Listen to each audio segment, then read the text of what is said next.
National Weather Service in Cleveland has issued a special marine warning for nearshore waters from Maumee Bay, Ohio to the Islands, Ohio, open waters from Maumee Bay, Ohio to the Islands, Ohio, until 12:15 a.m. Eastern Daylight Time. At 10:44 p.m. Eastern Daylight Time, strong thunderstorms were located along a line extending from near Detroit River Light to 6 nautical miles east of Monroe Harbor to Luna Pier. These storms had produced a strong outflow boundary, moving southeast at 20 knots.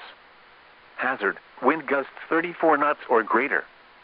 Source, radar. Impact, small craft could be damaged in briefly higher winds and suddenly higher waves. Locations impacted include Reno Beach, Put-in Bay, and Kelly's Island. Move to safe harbor until hazardous weather passes.